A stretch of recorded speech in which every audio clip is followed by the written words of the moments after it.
everyone, today we are going to continue our 9th chapter of class 10, which is light, and this one is part 3rd of this chapter. And in this part we will discuss about the sign convention of spherical mirrors, image formation of spherical mirrors, and we will discuss about the both spherical mirrors, concave and convex mirror, that how an image form in both of these mirrors.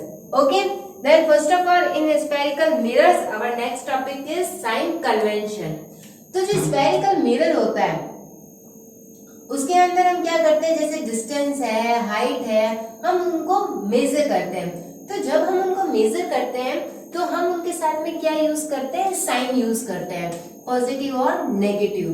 तो अब problem ये है कि हमें कब positive sign consider करना है and कब नेगेटिव साइन. ओके, तो इसके लिए हम यहाँ पे क्या यूज करते हैं, sign convention. Sign convention use करते हैं स्फेरिकल मिरर में, जिसके अंदर हम किसका यूज करते हैं, जो कोऑर्डिनेट सिस्टम होता है उसका. सबसे पहले तो कोऑर्डिनेट सिस्टम में क्या होता है, कोऑर्डिनेट सिस्टम में होता है दो एक्सिस होती है. Horizontal axis is known as X axis. Okay, vertical axis is known as Y axis. And this point is known as origin. तो जहां पे ये दोनों एक्सिस आपस में कट करती है वो क्या होता है, origin. Then horizontally, right hand side to the origin is positive x axis. Left hand side to the origin is negative x axis. Above origin, positive y axis, and below origin, negative y axis. Okay? यही होता है coordinate system में. हमारे पास दो axis होती है, X axis and Y axis. जो origin के राइट हैंड साइड में होता है वो होती है plus X axis, left hand side में नेगेटिव, अब वो होती है positive Y axis and below होती है नेगेटिव वाई एक्सिस. तो इसी सिस्टम का हम यूज करेंगे इस स्फेरिकल मिरर में. ओके, यहाँ तक क्लियर है. तो अभी जो ये सिस्टम है स्फेरिकल मिरर में, जो पोल होता है, pole of mirror is considered as origin. तो जो ये हमारा स्फेरिकल मिरर है, इसके साइन कन्वेंशन में जो पोल है उसको क्या कंसिडर किया गया है, origin. जो प्रिंसिपल एक्सिस है, जो प्रिंसिपल एक्सिस है उसको क्या कंसिडर किया गया है, एक्स एक्सिस. जो ये प्रिंसिपल एक्सिस है वो हमारी क्या हो जाएगी, एक्स एक्सिस, प्रिंसिपल एक्सिस. ठीक है. तब यहां से कोई भी डिस्टेंस अगर हम इस पोल से अगर राइट हैंड साइड में अगर मेजर करेंगे तो उन सभी डिस्टेंस को हम किस में लेंगे, पॉजिटिव में, पॉजिटिव डिस्टेंसेस. अगर इस पोल के लेफ्ट हैंड साइड में अगर हम किसी भी डिस्टेंस को कंसीडर करेंगे तो उस डिस्टेंस के साथ में हम कौन सा साइन यूज करेंगे, नेगेटिव. ओके, एंड नाउ जो इस प्रिंसिपल एक्सिस के अगर हम परपेंडिकुलर अगर डिस्टेंस की बात करते हैं, ये तो प्रिंसिपल एक्सिस के पैरेलल बात हो गई कि अगर हम पैरेलली बात करें, parallel to principal axis, parallel to principal axis में राइट हैंड साइड में तो क्या हो गया, पॉजिटिव,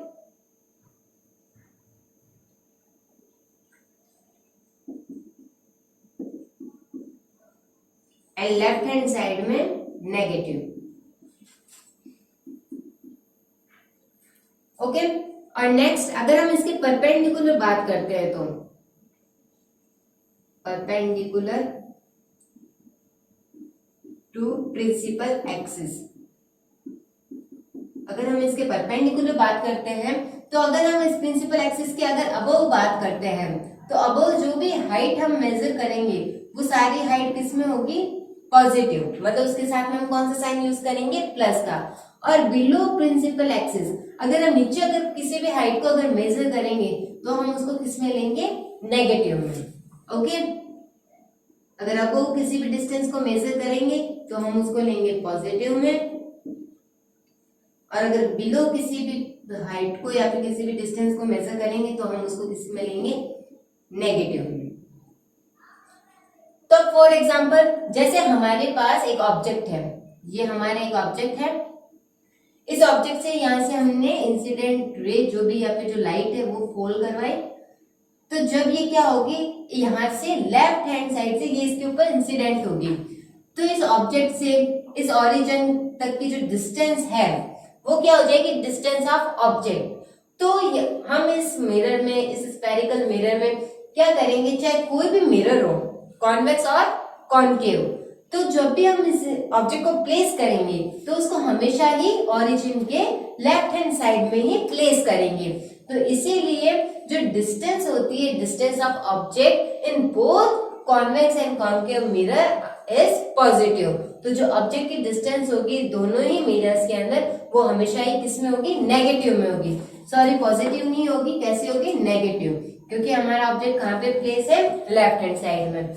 ओके, अब अगर हम कॉनकेव मिरर में फोकस की बात करें, तो जो फोकस से ओरिजिन के बीच की डिस्टेंस क्या होती है, फोकल लेंथ।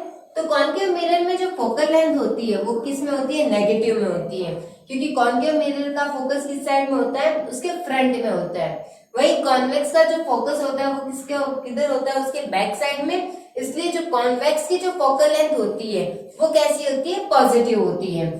जो रेडियस ऑफ कर्वेचर है, जो रेडियस ऑफ कर्वेचर होगी कॉनकेव मिरर की, वो भी क्या होगी, नेगेटिव। जो कॉन्वेक्स मिरर की रेडियस ऑफ कर्वेचर होगी वो क्या होगी, पॉजिटिव। तो जैसा कि आप सिंपली अगर मेजर कर सकते हैं, चाहे कोई भी डिस्टेंस हो, अगर हम उसको राइट हैंड साइड में अगर मेजर कर रहे हैं तो उसको पॉजिटिव लेना है, और अगर उसको लेफ्ट हैंड साइड में अगर मेजर कर रहे हैं तो हमें उसको नेगेटिव लेना है। और अगर हम इमेज के नेचर की बात करें, तो अगर हमारी इमेज बनती है वर्चुअल एंड इरेक्ट, अगर हमारी इमेज कैसी बनेगी, virtual and erect. Virtual that means वो इमेज जिसको हम पेपर पे ऑब्टेन नहीं कर सकते। तो जो वर्चुअल इमेज बनेगी वो किधर बनेगी, इस मिरर के राइट हैंड साइड में, पीछे की तरफ। तो उसका साइन कैसा होगा, पॉजिटिव। और वो कैसी बनेगी, इरेक्ट, सीधी बनेगी एकदम। तो सीधी बनेगी तो वो कैसी होगी, प्रिंसिपल एक्सिस के अबव। तो उसकी जो हाइट होगी वो भी किसमें आएगी, पॉजिटिव में। तो जो वर्चुअल एंड इरेक्ट है उसके लिए आप किसका साइन यूज करोगे, पॉजिटिव का। नेक्स्ट इमेज बनती है आपके रियल एंड इन्वर्टेड। अगर हमारी इमेज रियल बनती है दैट मीन्स वो इमेज जिसको हम पेपर पे ऑब्टेन कर सकते हैं, तो वो जो इमेज होगी वो क्या किधर बनेगी, हमेशा इन फ्रंट ऑफ मिरर। जो भी मिरर है उसके फ्रंट में बनेगी। तो जब वो फ्रंट में बनेगी तो उसका साइन हम क्या कंसीडर करेंगे, नेगेटिव साइन, क्योंकि वो लेफ्ट हैंड साइड में रहेगी इस वजह से। और वो रहेगी इन्वर्टेड, मतलब उल्टी। जैसे प्रिंसिपल एक्सिस है उसके वो किधर रहेगी, बिलो। तो जब बिलो रहेगी तो उसके लिए हम कौन सा साइन कंसीडर करेंगे, नेगेटिव। तो अगर हमारी इमेज होगी रियल एंड इन्वर्टेड तो उसके लिए हम कौन सा साइन यूज करेंगे, नेगेटिव साइन। ओके, तो ये था sign convention in spherical mirror. जैसे कि जो अगर कोई भी स्फेरिकल मिरर हो, अगर उसका जो पोल है उसको हमें क्या कंसीडर करना है, ओरिजिन। प्रिंसिपल एक्सिस को हमें कंसीडर करना है एक्स एक्सिस। अगर इस ओरिजिन के राइट हैंड साइड में अगर कोई भी डिस्टेंस मेजर करनी है तो वो रहेगी पॉजिटिव में। लेफ्ट हैंड साइड में कोई भी डिस्टेंस मेजर करनी है तो वो रहेगी नेगेटिव में, ये पॉजिटिव ये नेगेटिव में। अगर इस प्रिंसिपल एक्सिस के परपेंडिकुलर अगर आप अबव कोई भी हाइट को मेजर करोगे तो वो रहेगी पॉजिटिव। अगर प्रिंसिपल एक्सिस के बिलो किसी भी हाइट को मेजर करोगे तो वो रहेगी आपके नेगेटिव। ओके, तो ये था साइन कन्वेंशन। नेक्स्ट है हमारा क्वेश्चन है, prove that in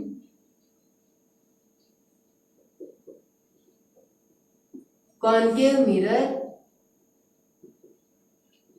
radius of curvature is twice of focal length। Next हमें क्या प्रूफ करना है कि जो कॉन्केव मिरर होता है उस कॉन्केव मिरर में जो रेडियस ऑफ कर्वेचर होती है वो रेडियस ऑफ कर्वेचर किसकी ट्वाइस होती है, उसकी फोकल लेंथ के। मतलब जितनी फोकल लेंथ होगी उसको जब हम डबल करेंगे तो हमारे पास क्या आ जाएगी, रेडियस ऑफ कर्वेचर। ये हमें प्रूफ करना है। तो इसको प्रूफ करने के लिए जैसा कि हमारे पास ये क्या है, कॉन्केव मिरर, ये कॉन्केव मिरर है, उसकी जो आउटवर्ड वाली साइड है वो क्या है, पॉलिश्ड है। इस कॉन्केव मिरर में जो ये इमेजिनरी लाइन है वो क्या है, इसकी प्रिंसिपल एक्सिस। ये प्रिंसिपल एक्सिस है, ये है पोल ओ, ठीक है, ये पोल है हमारे मिरर का जो कि है O पॉइंट।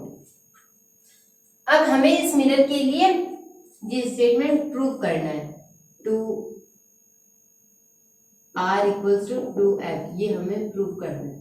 तो इसके लिए हम क्या करेंगे, हम जो रे है, रे ऑफ लाइट, उसको इंसिडेंट करवाएंगे इस मिरर पे।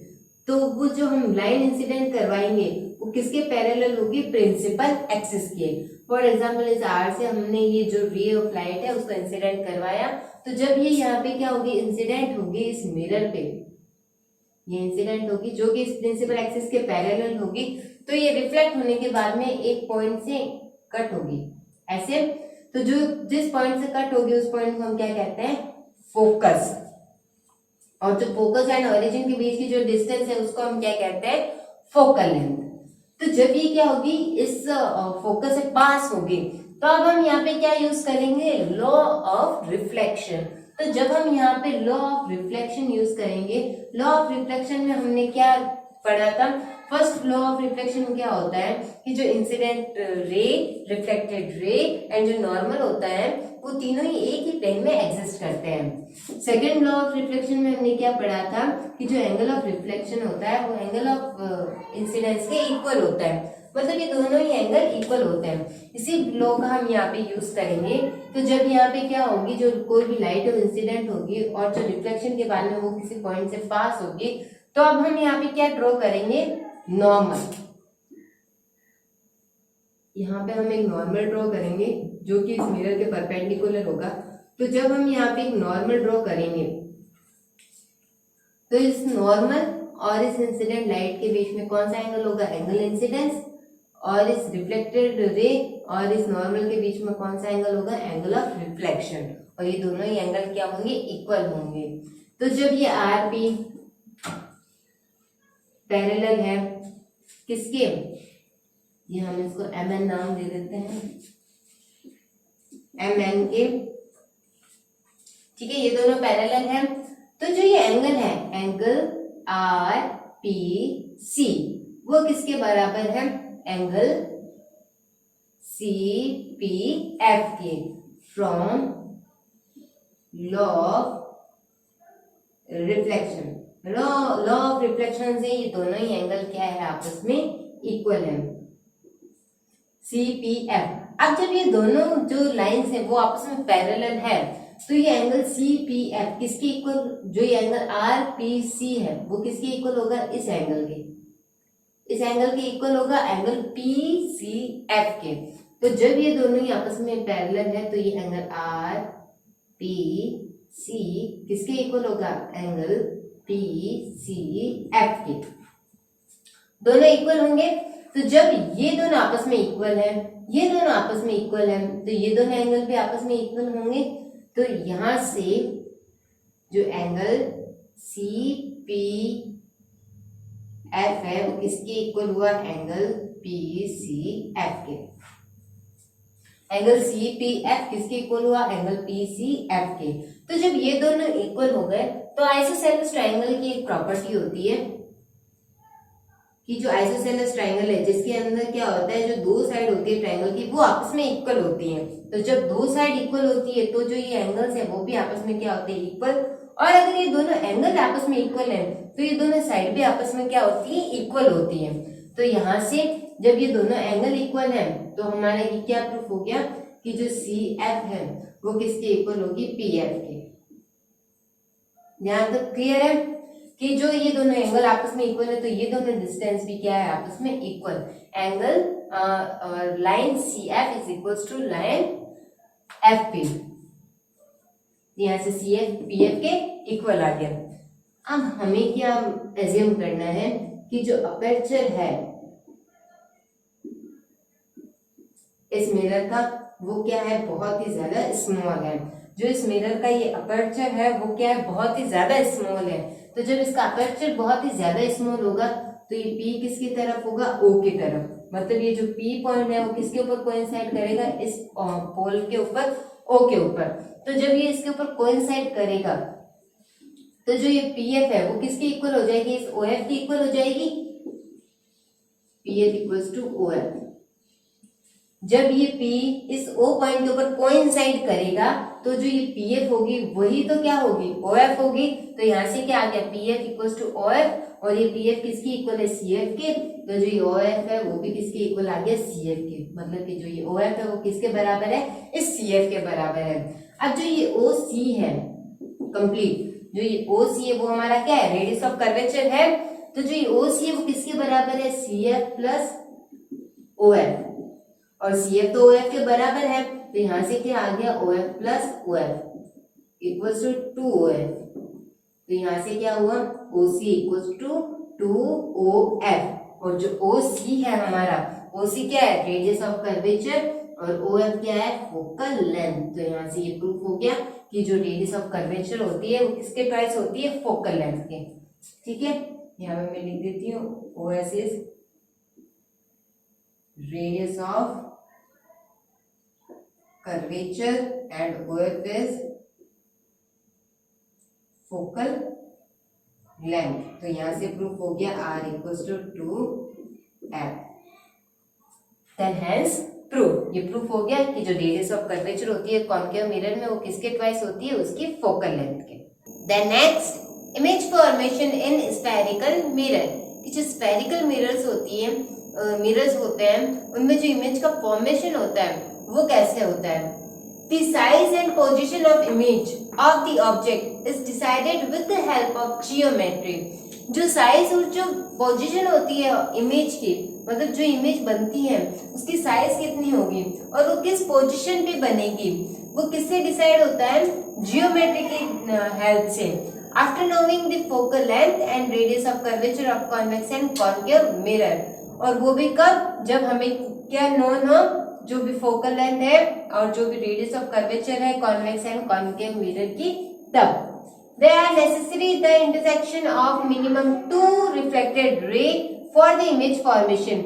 इमेज फॉर्मेशन के लिए मिनिमम 2 रिफ्लेक्टेड रे का इंसिडेंट इंटरसेक्ट होना बहुत ही ज्यादा जरूरी है। जब 2 रेज आपस में इंटरसेक्ट होती है तभी इमेज का फॉर्मेशन होता है।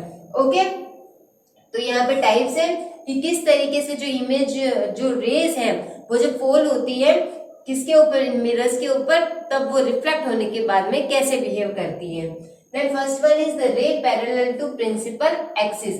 अगर इंसिडेंट रे इस प्रिंसिपल एक्सिस के अगर पैरेलली इन मिरर्स के ऊपर फॉल होती है तब क्या होता है।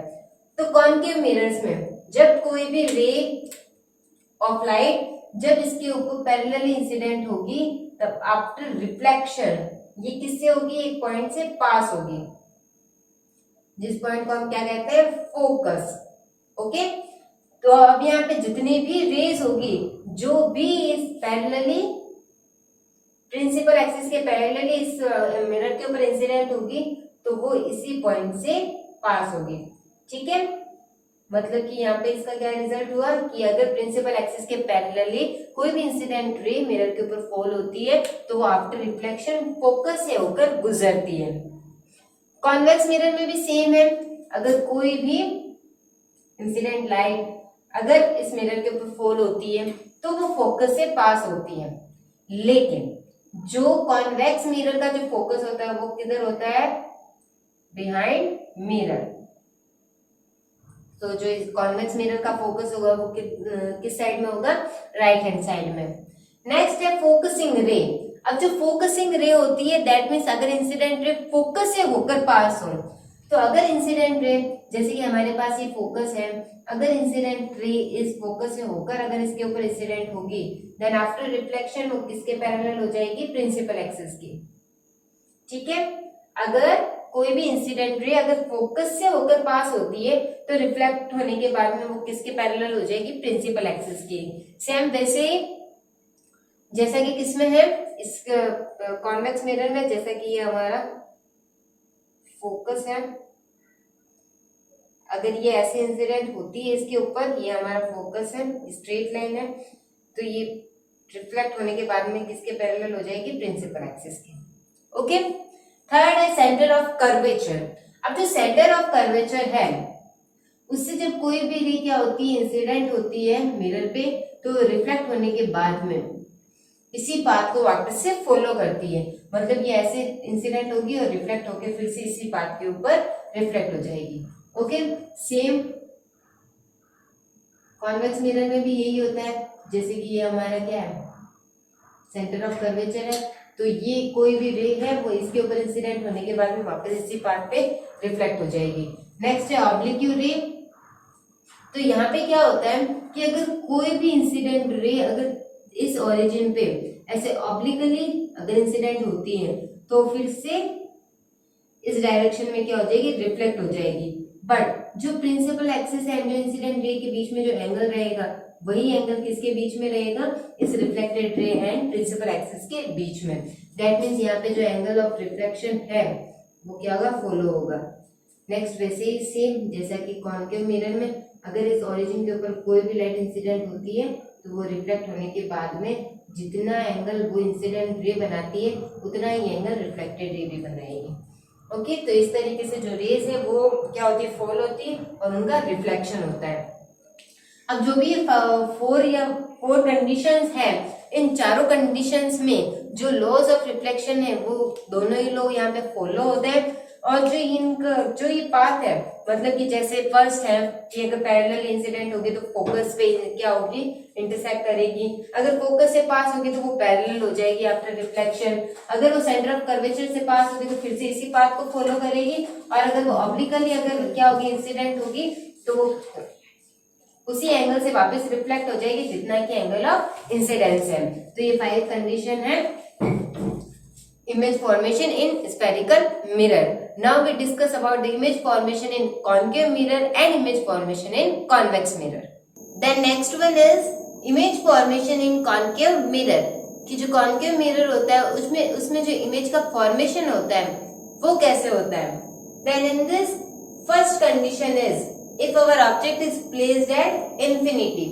अगर हमारा ऑब्जेक्ट इंफिनिटी पे रखा होगा तो उससे क्या होगी, जो इंसिडेंट रेज है वो फॉल होगी इस मिरर पे। तो जब इस मिरर पे फॉल होगी तब यहाँ पे जो भी रेज प्रिंसिपल एक्सिस के पैरेलली फॉल होगी वो फोकस से क्या हो जाएगी, पास हो जाएगी। वैसे ही एक और रे आएगी प्रिंसिपल एक्सिस के पैरेलल, वो भी फोकस से पास हो जाएगी। ये दोनों ही रेज कहाँ पे इंटरसेक्ट करेगी, फोकस के ऊपर। तब जो हमारी इमेज है वो कहाँ पे बनेगी, at focus. Then if our object is placed at infinity, then image is formed at focus F, and the nature of image is real and inverted. ये जो इमेज बनेगी वो कैसी होगी, एक तो रियल होगी जिसको हम अपने किसी भी पेपर के ऊपर ऑब्टेन कर सकते हैं, और वो कैसी होगी, inverted. Size of image, then size of image is highly diminished. जो इमेज की जो साइज होगी वो बहुत ही ज्यादा छोटी होगी। Second condition is if our object is placed between infinity and center of curvature C. अगर हमारा जो ऑब्जेक्ट है वो इंफिनिटी और इस सेंटर ऑफ कर्वेचर के बीच में कहीं रखा हो तब हमारी इमेज कहाँ बनेगी। तब इस ऑब्जेक्ट से प्रिंसिपल एक्सिस के पैरेलली एक इंसिडेंट रे यहाँ पे फॉल होगी, ये रिफ्लेक्ट होने के बाद फोकस से पास होगी। एक और incident ray centre of curvature से पास होगी जो बाद में रिफ्लेक्ट होने के बाद में इसी पाथ को फॉलो करेगी। ये दोनों रेज C एंड F के बीच में इंटरसेक्ट करेगी, इसीलिए हमारी इमेज किसके बीच में बनेगी, between F and C. Then if our object is placed between infinity and center of curvature, then our image is formed between focus F and center of curvature C, and the nature of image is real and inverted, and the size of image is very small. मतलब जो size होगी वो कैसी होगी, small होगी। Third condition is if our object is placed at center of curvature C. अगर हमारा object C के ऊपर रखा हो, देन इस ऑब्जेक्ट से एक रे पास होगी जो कि इस प्रिंसिपल एक्सिस के पैरेलल होगी। ये इंसिडेंट होने के बाद में फोकस से पास हो जाएगी। एक और इंसिडेंट रे फोकस से पास होगी जो कि रिफ्लेक्ट होने के बाद में प्रिंसिपल एक्सिस के पैरेलल हो जाएगी। ये दोनों रिफ्लेक्टेड रे सी के ऊपर इंटरसेक्ट करेगी, तो जो हमारी इमेज बनेगी वो कहाँ बनेगी, at C. then if our object is placed at C, then image is formed at C, and the nature of image is real and inverted, and the size of image is same as object. Next one is if our object is placed between C and F, then अगर इस C और इस F के बीच में अगर image कहीं object कहीं रखा हो तो इस ऑब्जेक्ट से प्रिंसिपल एक्सिस के पैरेलल एक इंसिडेंट रे फॉल होगी, ये रिफ्लेक्ट होने के बाद में F से गुजरेगी, F से जो पास होगी वो बाद में रिफ्लेक्ट होने के बाद में इस प्रिंसिपल एक्सिस के पैरेलल हो जाएगी। ये दोनों रिफ्लेक्टेड रे बियॉन्ड C कहीं पे कट करेगी और यहीं पे हमारी इमेज का फॉर्मेशन हो जाएगा।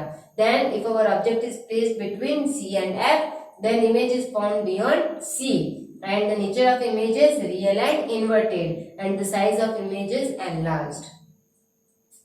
Fifth condition is if our object is placed at F, अगर हमारा ऑब्जेक्ट F के ऊपर रखा हो तो F पे रखा होगा तो यहाँ पे प्रिंसिपल एक्सिस के पैरेलल एक रे पास होगी, रिफ्लेक्ट होने के बाद में F से गुजरेगी, एक ऑब्लिकली लाइन यहाँ से पास होगी पोल से जो कि रिफ्लेक्ट होने के बाद में ऐसे उसी एंगल से रिफ्लेक्ट हो जाएगी जितने एंगल से इंसिडेंट रे फॉल होगी। ठीक है, एक रे जो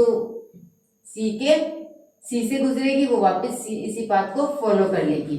Then if our object is placed at F, then image is formed at infinity, and the nature of image is real and inverted, and the size of image is very large. Sixth is if object is placed between pole O and focus F, अगर पोल और focus के बीच में अगर हमारा object कहीं रखा हो तो ऑब्लिकली एक रे इंसिडेंट होगी जो कि रिफ्लेक्ट हो जाएगी, बाद में जो पैरेलल एक रे इंसिडेंट होगी जो कि F से पास हो जाएगी, तो फिर हमें ये जो दोनों रिफ्लेक्टेड रे हैं वो हमें बिहाइंड द मिरर कहीं पे इंटरसेक्ट होती हुई एज्यूम होगी और वहीं पे हमारे जो ऑब्जेक्ट की इमेज है वो फॉर्म हो जाएगी। Then if our object is placed between pole O and focus F, then image is formed behind the mirror, and the nature of image is virtual and erect, and the size of image is enlarged. तो यहाँ पे इन 6 conditions में, इन सभी condition में सिर्फ एक last 6 condition ऐसी है जहाँ पे जो इमेज का नेचर है वो कैसा है, वर्चुअल है एंड इरेक्ट है। अब यहाँ पे स्टार्टिंग से जो इमेज है हमारा वो क्या हो रही है, वेरी स्मॉल, फिर बाद में स्मॉल, फिर उसके बाद में सेम बनती है जितना कि ऑब्जेक्ट रहता है, फिर बाद में वो एनलार्ज होती है, फिर वेरी लार्ज होती है और फिर बाद में एक और कंडीशन होती है enlarge. Then these are the conditions of image formation in concave mirror.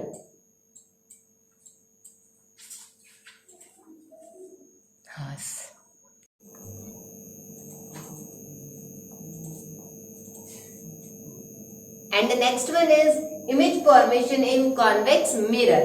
Then in this first condition is if our object is placed at definite position, तो अगर हमारा ऑब्जेक्ट किसी भी डेफिनेट पोजीशन के ऊपर अगर प्रेजेंट होगा, वैसे जो फर्स्ट कंडीशन होती है वो क्या होती है कि अगर हमारा ऑब्जेक्ट किसी इंफिनिटी पे प्रेजेंट हो, कहीं भी इंफिनिटी पे प्रेजेंट होगा, then image is formed at F, तो हमारी इमेज कहाँ बनेगी, F पे।